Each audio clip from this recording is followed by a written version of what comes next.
President Rodrigo Duterte joined the well-wishers of the Gigpateros Representative Alan Peter Cayetano as the lawmakers celebrated his 50th birthday.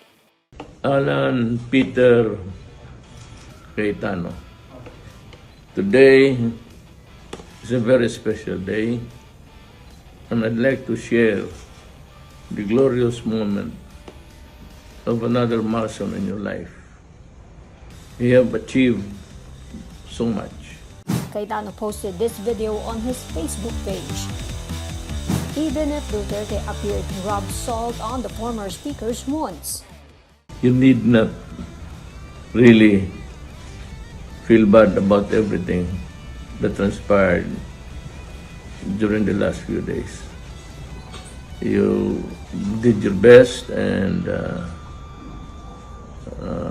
next time, given the chance, I'm sure that you will succeed and do better. Cayetano was stripped of the title he longed to retain when he marked his 50th birthday.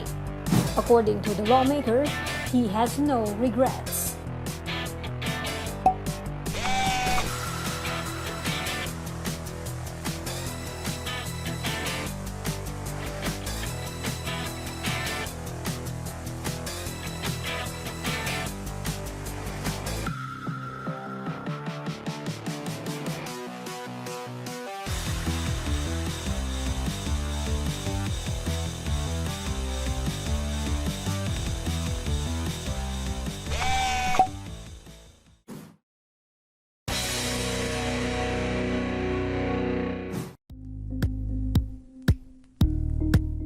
Thank you for watching Politico TV. Please like and subscribe to our channel for more videos.